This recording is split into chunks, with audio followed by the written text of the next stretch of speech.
Hello, welcome to another Zoom group. We're going to start off with a meditation. If you don't want to do the meditation, if you're watching the video, if you skip forward about 20 minutes, you can rejoin us there. But do the meditation because it's perfectly viable even if you're watching this afterwards. And the focus of the meditation is communication and broadening our awareness of communication. So before we actually get into it, if you just take note of your surroundings, what's in front of you, little device, computer, laptop, me on the screen, the room that you're in, that kind of thing. That's the kind of in front of the curtain meditation. We're going to go behind the curtain, but just take note of what's going on in the more technological, eyes open kind of communication.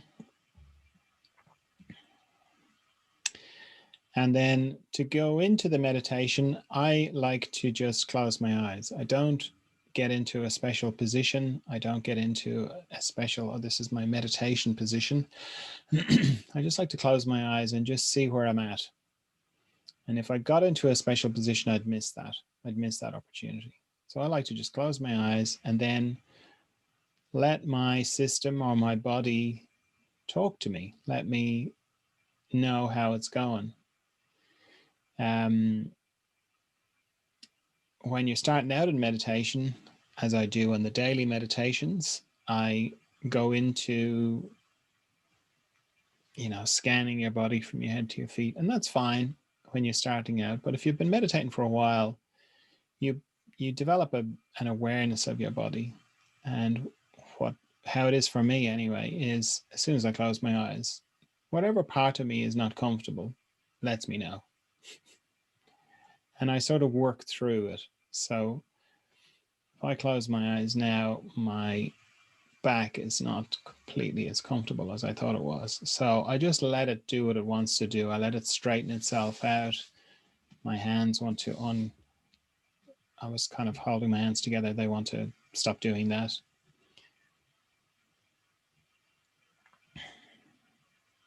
It'll be different for you. But let your body speak to you. Let it tell you what it needs, what it wants to do, where it's not comfortable.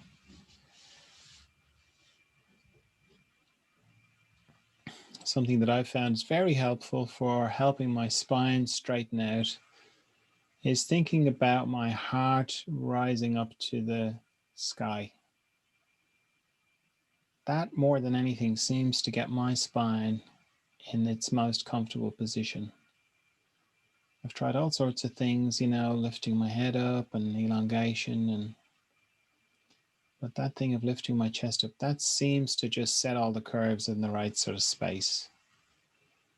You've got 4 curves in your spine, and they're not your spine is not supposed to be dead straight. Those curves are supposed to be there.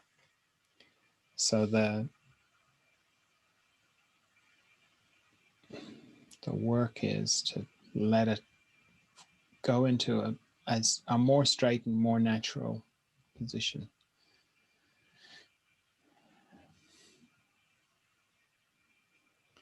As you get older as well, you've got gravity to deal with, because just through aging, there's a tendency for your head to come forward, for your kyphotic curve, which is the curve around your shoulder blades, for that to exaggerate, which exaggerates your lumbar curve, which gives you lower doses and all that kind of thing. So you do have to spend a bit, I do anyway. I think this is for everyone as you get older, though. You spend a little bit more time encouraging your spine and particularly your head not to start going forward. And if you work on computers a lot as well, it's just because it's engaging, naturally your head comes forward. So thinking about your heart lifting up to the sky is a lovely way of just naturally putting your head back where it would be naturally.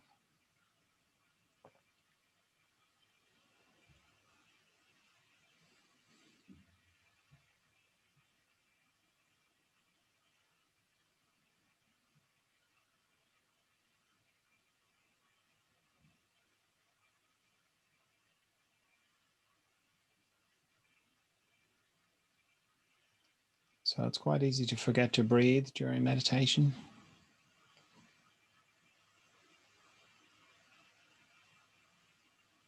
So nice deep breaths is good. As a general principle, just with breathing, is to try and exhale for a little bit longer than you inhale. And everything through the nose. No mouth breathing. Mouth breathing is not good for your health.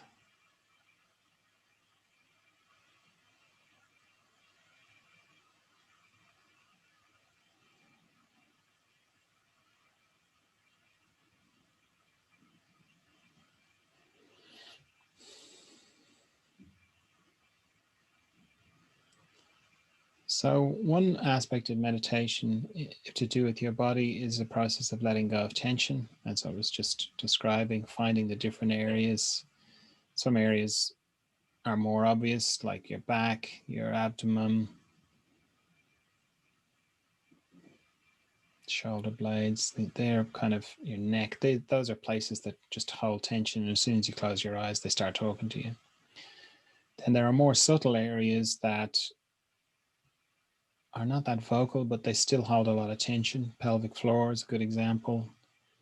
The middle of your forehead is another good example. Your heart area is another good example. So those are areas that you can spend more time on, focusing on them. And it's not a case of cheerleading them into letting go of the tension. That generally doesn't work. Like, come on, relax. That doesn't work. That generally makes things tense up. But just being with them and acknowledging that they're tight, that helps a lot more, I have found. Just being gentle with them and witnessing them. So the tension aspect is one thing, but then the other aspect is to begin to explore what the sensation of your body feels like on the inside, particularly when you subtract your idea of what your body should, the shape your body should be. Your feet and your head are a good example of this. Like when you've got your eyes closed and as you're pulling back from your body, you could think of your body being like a big jelly mold that you're pulling back from. And the shape is less defined then. So the idea then that your feet are down there and your head is up there, if you let that go, you can sort of let the sensation of your feet be wherever they are. And generally, the more you let go of the idea of the shape of your body, the more it starts to change and become more fluid.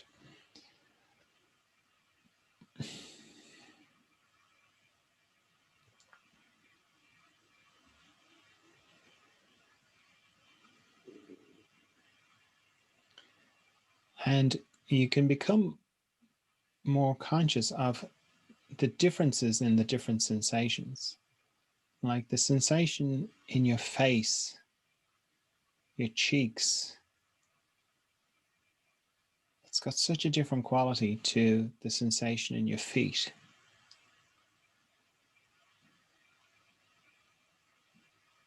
The sensation in your abdomen can be so different to the sensation of the back of your arms. You can really get into that and really delight in that, in the sort of wonderland that your inner landscape is. For now, though, I'd like you to put your attention in the sensation of your hands. And if you compare the sensation in the front of your hands, which would be the palms and your fingertips, with the back of your hands, you may find that you'll find a big difference. I know it is in me.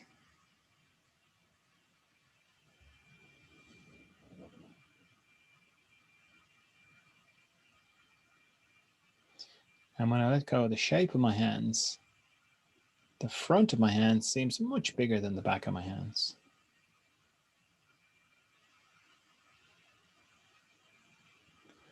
For this meditation, I want you to just take a good reference of what that sensation in your hands feels like.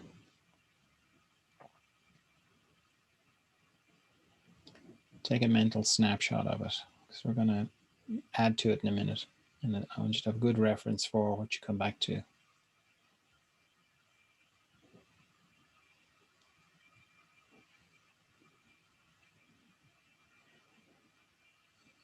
So as I said at the beginning of the meditation, we're going to explore and become more aware of the more elements of the communication that's going on. And this includes you if you're watching the video and you're doing the meditation. This includes you as well. So if you stretch your arms out on either side of you, as if you're reaching out on either side to touch someone, and just hold the intention that you'd like to connect with me. We're just going to start with me. We'll expand that, but we'll start with me. And what you're looking for is that the reference for your hands that you had earlier on, the sensation of your hands, it will be that plus something else, maybe. Don't let your mind imagine something else. Just allow yourself to really stay with the sensation and see if there is some extra sensation there that wasn't there before. And that would be me. That would be you connecting with me.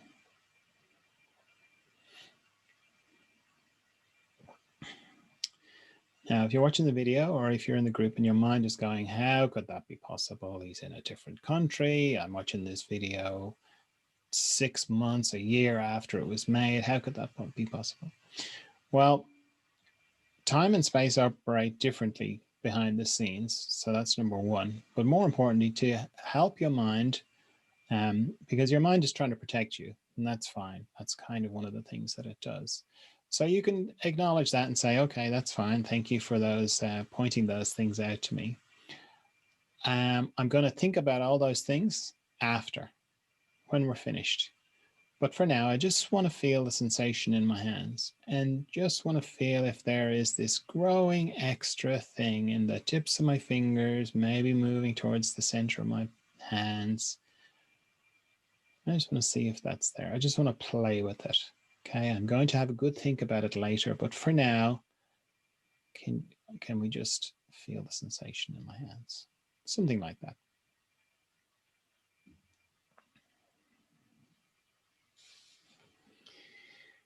And as I said, don't let your mind imagine it. Just allow yourself to become aware of it. You'll become more aware of it like you would the sun rising. It's happened slowly. And then it becomes very obvious. And if you've done this meditation a few times, you don't have to stop with your hands. You can let that sensation travel up your arms, closer into your body.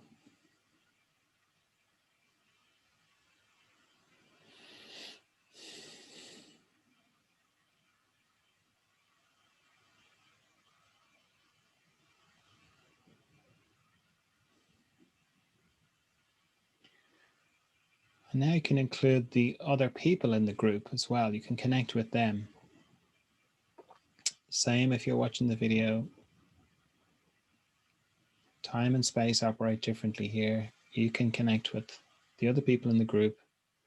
So what that will feel like will be, you'll have the reference of the sensation in your hands, the addition of connecting with me, and then there'll be something else as well as that. And that will be the other people in the group. And because we're in this fluid, behind the scenes place, your mind doesn't have to get involved in, well, how would that be? Would everyone be standing in a circle? Is it like a chain? It doesn't work like that. It's more just a sense in your hands or your body, depending. If you're just doing this for the first time, it'll be probably in your hands. But if you're used to it, you can feel it in your whole body.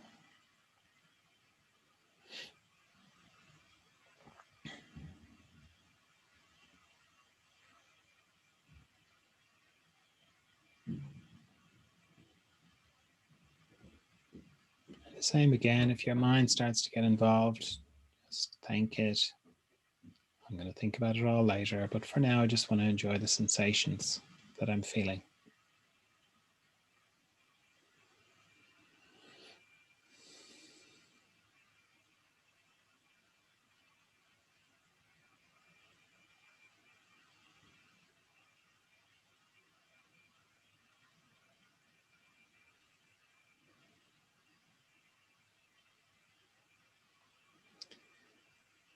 And now you can include all the people who are going to watch the video. So that's for the people who are in the group, and if you're watching the video, you can include all the people who are going to watch the video after you. And specifically for the people watching the video, if you're watching the video, you can include all the people who watched it before you as well.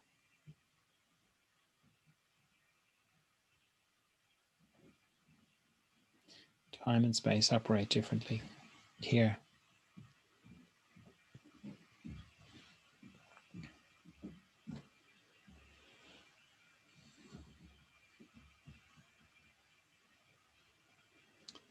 So the lovely thing is now you've included so much more of what of the communication that's happening. Started off with the very just in front of the scenes perspective, you, the room, the device. Now you've got this deep, rich, full connection. You've deepened it so much more, so broader.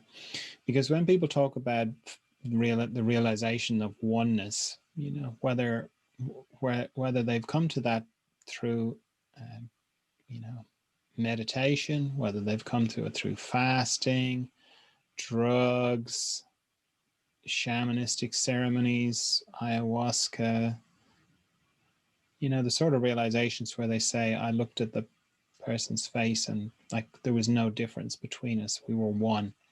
Or I looked at the forest and the trees and the tree was one with me, or the bird was one with me, or that I looked at a small child and there was no difference, or I looked at a dog and there was no difference. Those are all beautiful realizations. But they happen, they don't, where the realization happens is behind the scenes where you are now. It's not like the person merges with the dog or the bird or the tree or the other person. That doesn't happen out with the eyes open side of things. It happens back here where you are now.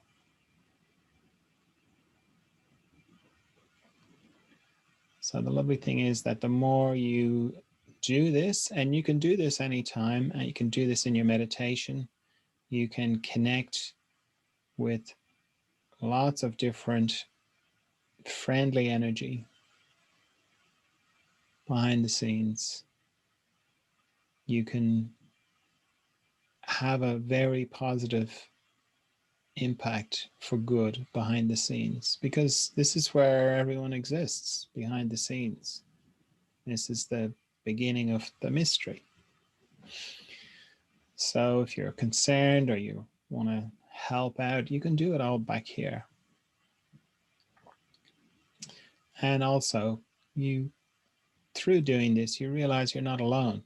There's always friendly energy to connect to, which is really helpful right now when so many people are feeling isolated and locked down. It's always friendly energy to connect to.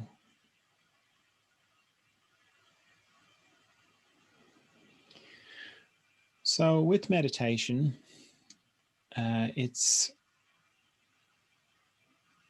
easy to get a sort of a model of, it's a bit like caving or going down a well, you know. It's like I live up on the surface, and then whenever I meditate, I descend down into the well, and it's all very calm and peaceful. And then when I'm finished, I come back up and I get on with my life. That's, in my experience, that's not really how it works. That each time, if you start off with that model of I'm going down into something, if you meditate regularly, the well gets more and more shallow and it comes up into the surface, and it starts to permeate your whole life. And I think that's comes as a result of realizing that you weren't traveling anywhere, that you're these what you would have called very deep states, they're immediately accessible all the time.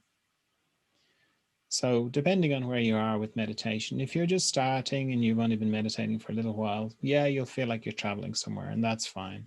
And it's important that if you feel strongly like you've traveled somewhere, it's important not to just open your eyes when you finish the meditation, because you'll find it very disorienting. But we're coming back now from this meditation. We're coming to the end of this meditation. Or probably a better way of thinking about it is that we're transitioning from having our eyes closed to having our eyes open. Because when you open your eyes, it's very distracting. Like vision and the visual world, it's very distracting. And that's one of the reasons why we close our eyes to meditate, is to just shut that off so we can become a bit more aware of our inner state. But the more you meditate, the more you bring that inner state, your awareness of that inner state to the forefront, so that where you're heading for is where you just can open your eyes and you don't lose the inner state. Now, as you progress towards that, you may open your eyes and then go, oh, no, I've completely lost it. Close your eyes again. It happened to me earlier on today when I was doing the meditation, because I have all these screens in front of me with all the different channels. And when I opened my eyes, they were all blank. So that immediately, popped me out of my, sucked me straight into the visual world of like, oh my God, what's going on here? But you can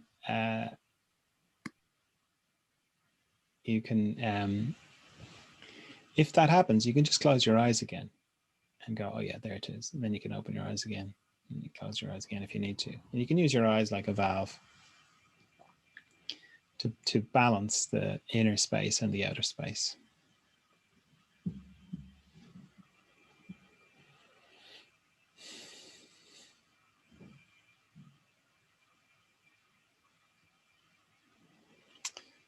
Okay, so hello again. If you've jumped forward in the video, we did the meditation. It was brilliant. You really should rewind the video and go back and do the meditation, unless this is one of the chopped videos where you're going to have to go and look for the meditation. Meditations are always on the YouTube channel. The full Zoom group is always on the YouTube channel. The other places, not so much. Certainly not Instagram. So, as I say at the beginning of all these Zoom groups, the time of the guru is over. The time of the spiritual teacher is over. The time of the spiritual master is over. We have all, like, it feels like humanity is evolved to the point now where we're all taking a lot more responsibility for our own inner space. And we are strong enough now to need less being told and a lot more finding out for ourselves. And it's a very important distinction to make and to keep. That's why I say it every time, because it's up to each of us now. There's no one has the answers for us except ourselves. And we can help each other. And that's where I see my role is helping. But you all help me just as much as I help you. So I like the way Ram Dass put it when he said we're all helping each other home. That feels, yeah, right on, Ram Dass. And Thich Nhat Hanh said something similar where he said the next Buddha will be the community.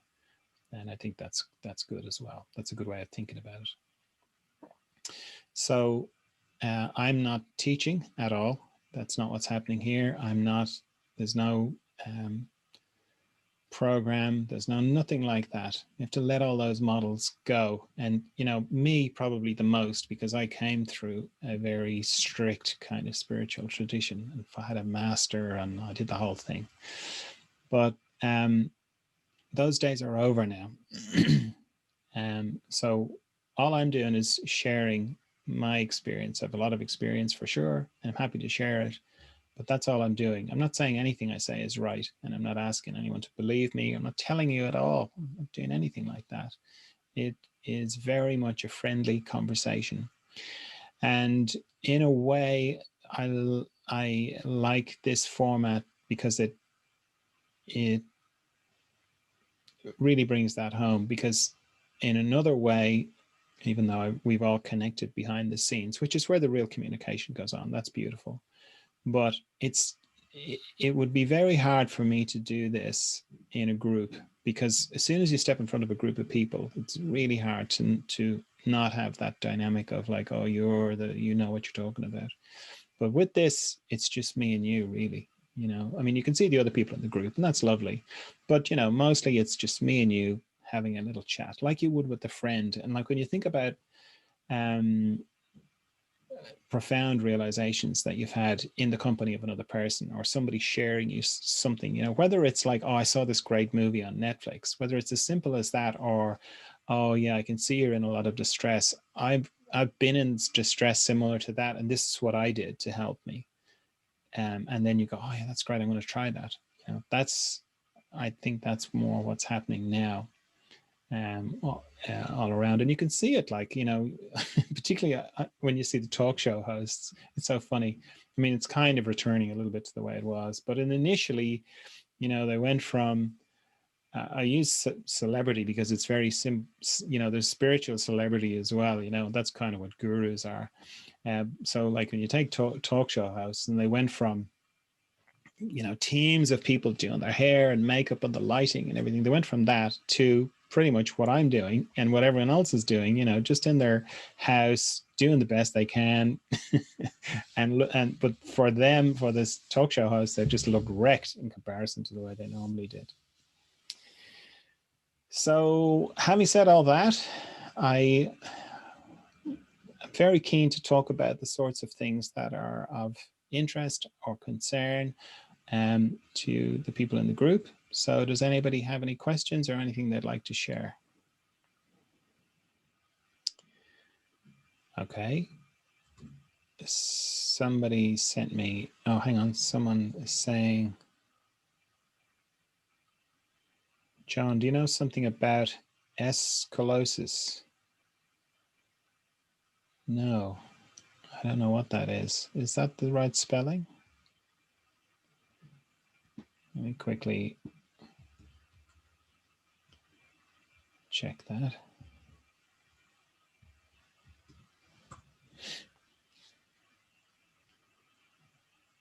Oh, scoliosis. Scoliosis. Yeah, I know loads about scoliosis. I've helped loads of people with scoliosis from a craniosacral point of view. I think I would need a little bit more specific question than do I know about it. Yes, I know about it, and I've helped lots of people with it with craniosacral. It responds very well to craniosacral work. Not every scoliosis, but most. Maybe do you have some like insight or something about the scoliosis? Like, because I think that most of the times it appears like when you're a teenager, probably. When you're which? A teenager?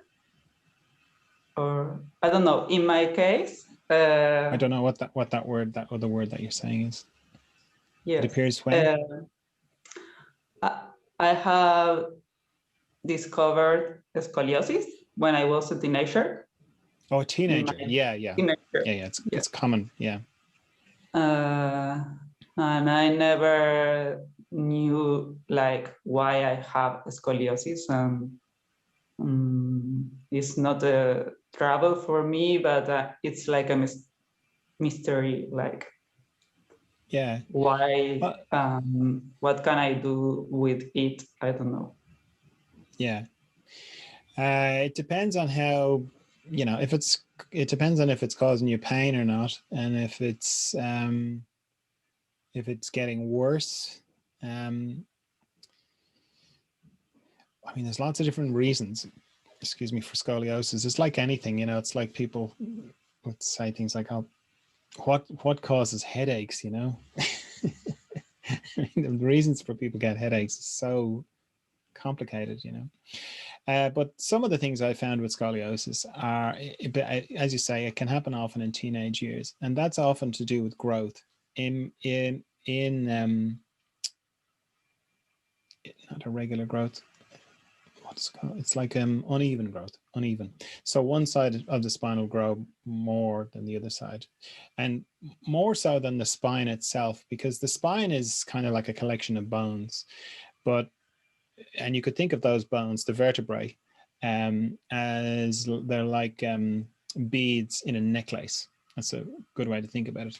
And the string in the necklace is actually where a lot of the problems can be, because the string it's not your spinal cord. Your spinal cord is way too busy being this conduit of electrical, you know, signals, electrical and chemical signals.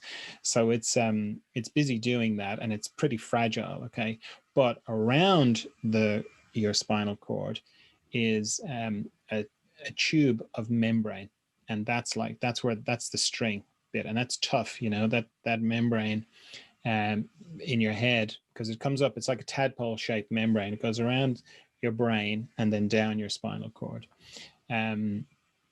It's called dura mater in Latin, which means tough mother. I don't think they were being street when they named it, but that's what it translates as.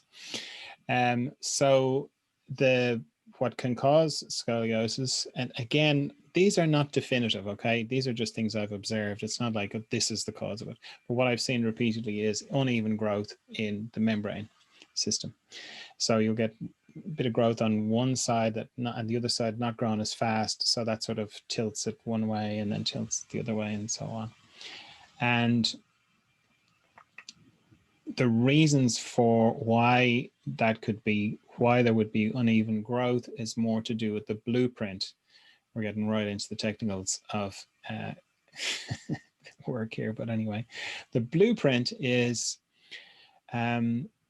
you could think of it like you put, you know, a seed in the ground. Okay, you plant a seed in the ground, and you could say, oh, well, it becomes a tree because of genetics. Okay, and that is true to a degree, but there's also a school of thought that says the seed throws up a blueprint, an energetic blueprint of the tree, and then the cells grow into that shape.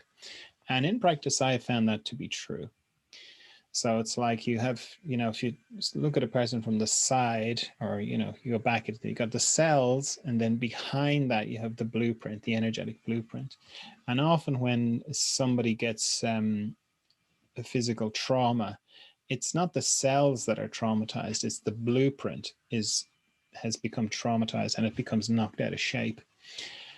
So another analogy for that is the, you know, iron filings on top of a paper, and then there's a magnet underneath, and the iron filings go into the shape of the magnet, whatever the magnet is. So if it's like the magnet is like in a square shape, you'll get a square, the iron filings will all gravitate to that. And the blueprint operates a little bit like the magnet under the paper. So if the magnet gets hit and bent out of shape, and it stops being a square and now it's like some sort of wiggly line on one side, then the iron filings will follow that. And similarly, if the blueprint, the energetic blueprint behind the person's body, if that gets, you know, something happens traumatically to that and it gets knocked out of shape, then the cells will go into that shape and they'll stay in that shape until that trauma has been released. So scoliosis often can be a sort of a disharmony in the person's energetic blueprint, and then through working with that and getting that to harmonize and even up, then the cells, which would be the membrane, start to come back into alignment, and then the vertebrae, of course, they're going to come back into alignment as well. Yeah, so that's generally what I've found working with scoliosis, working with it in that way.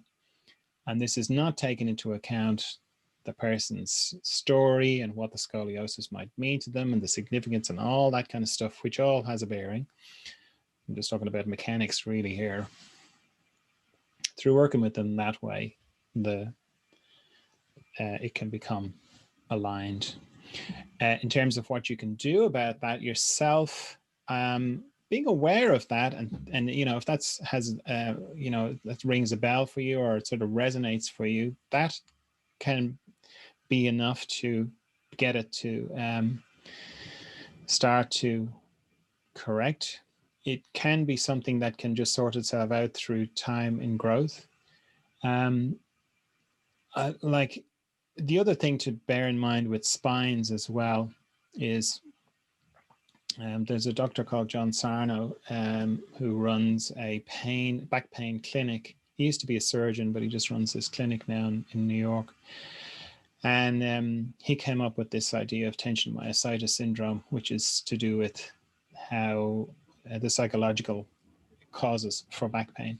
But in the course of his seminar, he will show two X-rays. Okay, one is of this perfectly straight spine, and one will be like very scoliosed. And he'll say, which person do you think has got the pain, has got a lot of back pain? And everyone kind of goes, the one that's got the bad scoliosis. And it's not, it's the other person. So I don't always remember that when it comes to spines, because, and that's why I was saying it's only really significant if it's painful or if it's getting worse, because if it's getting worse, you may have pain down the road. But if it's pretty stable in your, you're at your 30s or your 40s or whatever, and you know, it's been the same and it's not getting worse and it doesn't bother you, and you only know about it because it's been x-rayed and you've been told, oh, you've got a bit of scoliosis there, then yeah, I wouldn't worry about it. I'd be okay with it, you know. Thank you. Yeah, okay. Anybody got any questions about that before I move on? Or anybody want to add to that?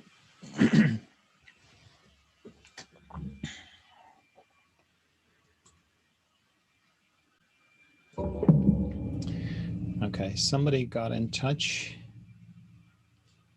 with a question. A big question. You've talked several times in a metaphorical way about the amount of unconsciousness that we received at the beginning of our human lives, and how we are all the same while we wait in the queue, and then we use our lifetime to refine that bag of unconsciousness. Where does this unconsciousness come from? If we keep on thinking in a metaphorical way, is it some kind of space dump? Why does it need to be refined? Why by humans? Maybe we'll never know, but we volunteer to be born and refine it because we like living on planet Earth. Okay.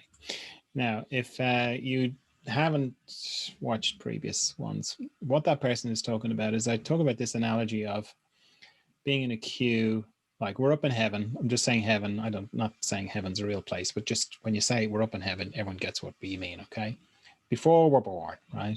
We're up in heaven, and part of the process is we are all you're in a queue, like, you know, queue to the checkout at the supermarket or something like that.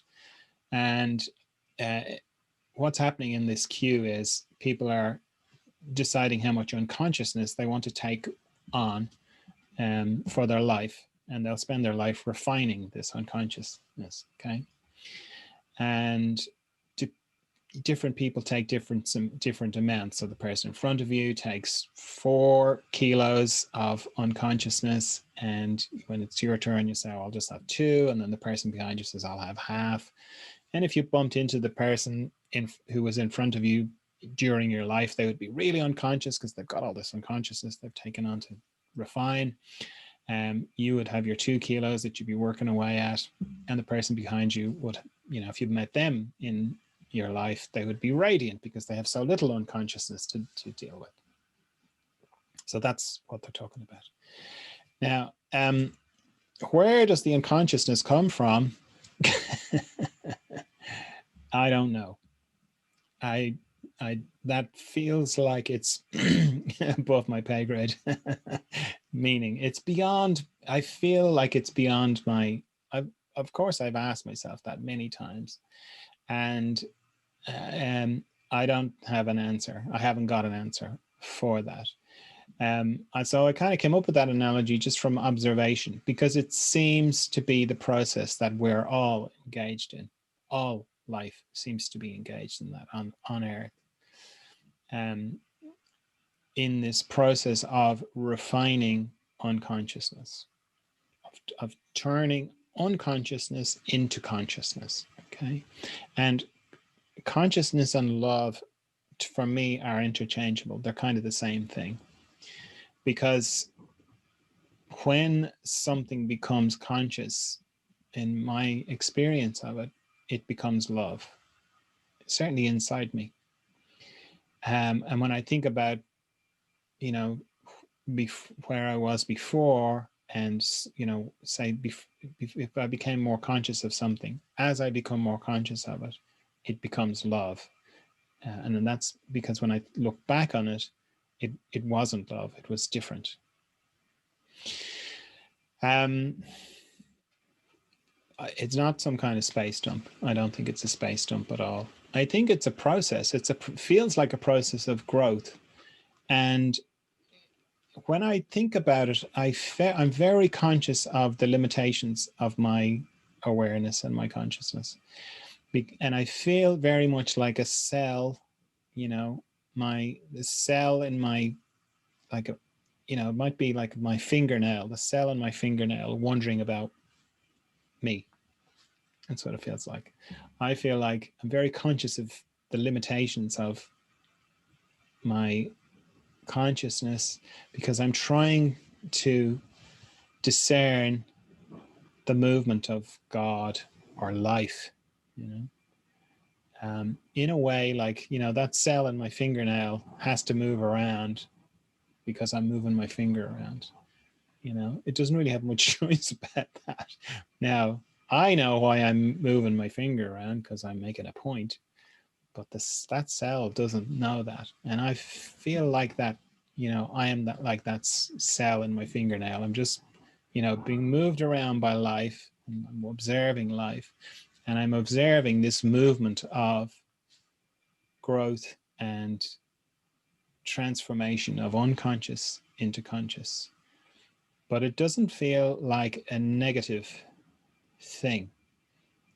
Meaning, when I think of space dump, it sort of feels like garbage, and we're just having to deal with this garbage, and we're basically like refuse collectors for, planet. No, it doesn't feel like that at all. It feels like a great, in the real sense of that word, a great endeavor, a huge endeavor that we're all part of, whether we're conscious of it or not, And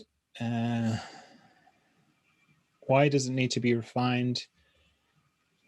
I'm going to get all Taoist here. It sort of feels like it needs to be refined in the same way that water needs to find the ocean. It's the nature of it to do that. It's the nature of my consciousness to grow and become more conscious. I don't know why that's my nature, but it is. And I think that's to do with love, because that thing of everything in moderation, that idea, and that generally applies to everything. You get too much of anything, it's not great. Too much, a little bit of cake is great, but then the whole cake, to eat the whole cake, not so good. A little bit of exercise is brilliant, but too much exercise, not so good. A little bit of alcohol is great, get a nice little buzz off it. Too much, not so great. A little bit of smoking, brilliant, but you can't just have one cigarette, then it becomes too much. A little bit of sex, brilliant. Too much, not great. The only thing that's not like that is love. You never hear you never hear that. I've never encountered, oh, it's too much love, I've just got too much love. No. Doesn't seem like there's any downside to that. And it seems like the process of refining unconsciousness into consciousness, which is love, it's just the natural state of love to expand. Seems like it to me. Why by humans? Well, I don't know humans. I would always encourage you to not think in general terms. So I try not to think about, and I'd encourage you not to as well. I try not to think about humanity or humankind or anything like that, because that's just an idea. I've never met them. I've never met humankind. I've only met people. Okay. And even with people, I don't know if it's the same for them. Not really. I know, all I know is what they tell me. And I'm imagining it's the same for you. You're never going to look out of anyone else's eyes. And that's really important to come back to that. So come back to, why me? Why do I have to refine all this unconscious? Forget about humans, forget about humankind. Why me? Why do I have to do it? And of course you don't. You don't have to do anything, but it just happens naturally. It just happens naturally. And of course, if you're watching this video or you're part of the Zoom group and you're listening to me, well, you are doing it consciously because you wouldn't be drawn to this. You wouldn't be listening to me. And again, I would, come back to that and go, well, I'm interested in this stuff. There's something in this that's calling me. And so what is it? Why am I interested in consciousness and growth and love and all this kind of stuff? Why am I doing that? Okay. And again, for me, when I ask myself that question, is there isn't anything else I'd want to be doing. It feels like the most important thing to do in my life. And it gives me the most feeling of, yeah, this is what I chose to be born to do. I'm right on the question of my life. I talked a lot about the question last week. I'm right on the question of my life when I'm engaged in this kind of stuff, and that's what makes me meditate and do all the things that I do. I'm still here. The camera's flickering in and out, but I'm still here. That's what makes me do all those things, because that's, it's the thing that has the most vitality in it for me, because I've tried lots of other things. I've tried, I'm gonna get serious. I'm gonna make some money. I'm gonna really, do that. I've tried that. That didn't make me feel alive, or didn't have any vitality in it at all. I've tried lots of other things, and this is when I'm engaged in this kind of work and thinking about these kind of things and talking about these kind of things, it feels like I'm plugged into a very profound vitality. So I don't question that, but now, but you're quite free to question it and try other things and see what gives you that feeling. But for me, these questions and these issues feel like they're the most valuable. They are the jewels that I will bring with me wherever I go after I die. That's what it feels like. Everything else, houses, cars, money, all that kind of stuff, fame, success, doesn't come with me. But this stuff does, I feel. I don't know, though. I don't know that for definite. Maybe we'll never know, but we volunteer to be born and refine it because we're living on planet Earth. Well, I wouldn't be too, personally, I'm not too focused on planets and Earth and all that, because that all happens out here, and there's no planets in inner space. They're all in outer space, and I'm much more focused on inner space.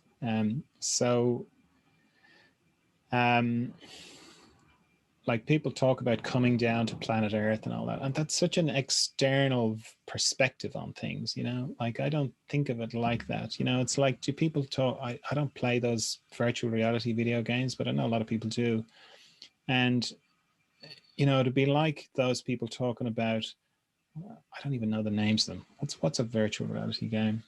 Grand Theft Auto. That's ring. Okay, let's say that was a completely immersive thing, right? It would be like listening to people going, "Oh, I've come down to Grand Theft Auto land." You know, it's just, to me, it's completely the wrong way around. You know, because I don't have experience of planets. I mean, I've been up in planes and all that kind of thing, but it's always the same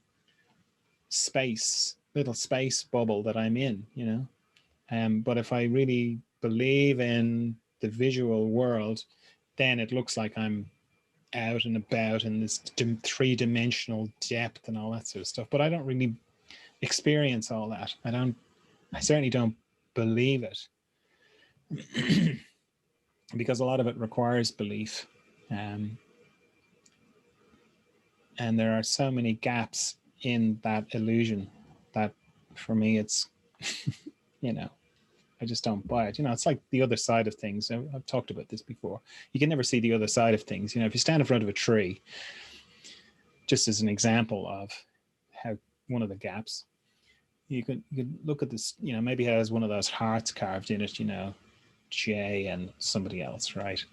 And then you go to the other side of the tree. Well, now you still can't see the other side. You go, yeah, I can. I'm on the other side. You go, yeah, but the other side as a moving thing, you can never see the other side of anything.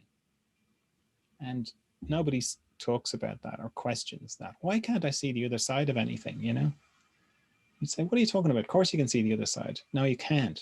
Try and see the other side of a tree. Really. Go and stand in front of a tree. You're looking at the tree. Okay, I can see this side of the tree. Now I'm going to walk around to the other side. But now the other side has become this side and you still can't see the other side. I'm not being pedantic. I'm just saying if you do it slowly, you start to see that, you know, as one part reveals itself, the other part disappears. You can't see the other side of things. I mean, you can try it now. Look at a chair, look at anything. And when you add all those together, you know, if you're in a room, you go, okay, well, I can't see the other side of that chair. I can't see the other side of that cupboard, whatever, you know. Very quickly you start to see, oh, it's a screen. It's a screen. It looks three-dimensional, but it's a screen. It moves when I move, but it's a screen. That's just as an example. So the idea of planet Earth, it's a great idea, and it's fine. Not being, you know, difficult here, okay? But just for me, it's like I don't think of it like that. I am much more interested in what happens first thing in the morning. When I come back from wherever it is I go, and I emerge into this body, and I open my eyes, and then there's all this visual stuff, you know. But it's like, well, where was I, and how did I, you know, I've come up into this body, you know. That's much more profound for me, because the idea of like coming down to planet Earth, it's almost like a parachuting in, you know, little souls parachuting down to Earth, you know, like I don't think of it like that at all. For me, it's like I'm much more interested in where I go every night when I'm in deep dreamless sleep, and this amazing out breath, that's what it feels like, of like creation. And I don't join the two together inside, meaning I don't join what happened yesterday to today, because it's new. It's a new creation every day. There's continuity in it for sure, and it has apparent rules, but then they're only apparent, you know. Most of the time I can't bend them, but every now and then I can, and enough to make me go, oh, okay, things are not what they appear, you know. Doing a firewalk was one of the ones that started to bend that for me, because it was like, okay, fire, you know, every time I touched fire I get burned, But then through a bit of mental preparation, I'm able to walk across these hot, cinders that normally would have burnt the feet off me. I wouldn't have been able to take more than 2 steps. I would have been jumping out of the way. And yet, like, I walked, I don't know, 12, 14, it was about 7 or 8 paces. So what's that? That's like, I don't know. It's long. So say 15 feet, something like that, or 15 yards. That's a lot of hot coals to walk across. And at the end of it, I was like, oh, okay, the rules are not so strict anymore.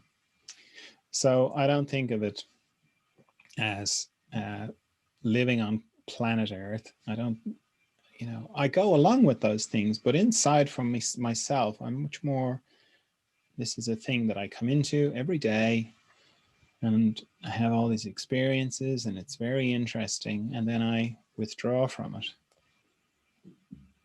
I think everyone's experience is probably the same, but it's part of the illusion to think about, oh, I'm on a planet, and oh, humankind, and all that kind of thing. But I think as you get deeper into this, you have to come more and more into, what's my direct experience? How come I never look out of anybody else's eyes? Isn't that odd? Nobody else thinks it's odd, but I think that's odd. Why is it all just me? Why is it just my experience? Why does everything funnel out through these eyes? For me, just my experience, Those are much more significant questions, I think, for me anyway. Okay. So that, yeah, is a big question. I mean, we didn't even get into evil, which is really what the other is, the more commonly known name of unconsciousness, But I think that whole idea of evil and that kind of thing, that all comes from the past, comes from, it's understandable, as we were evolving, you had to have a duality. You had to have bad and good was fighting with bad and all that kind of thing. But now, certainly in my experience, I haven't come across evil. I've just come across unconsciousness, and unconsciousness can be just like anything else. It can be clever, it can be devious, it could be cunning, it could be all sorts of things. But it always looks to me like unconsciousness, I haven't seen, and I've questioned it a lot. I've looked into it a lot. Like, is evil a real thing? And I can't see that it is, because as soon as you get into dualities of good and evil, you're missing the point, I think, because there's an overarching thing above those two, which is much more familiar to me. And in the mystery, there's no good and evil. There's just the mystery, which is love without warmth. That's my experience of it anyway. It's direct. Yeah. Okay. So yeah, big topic, big question. Anybody have anything come up as a result of that, or want to share anything, or any other questions? Okay, well, looks like we're at the end again. Somebody saying thank you. You're very welcome. Okay, well, I will leave it there then for this Zoom group. Thanks very much for joining me, and see you again for some more further Emergence Zoom group. All right, bye-bye.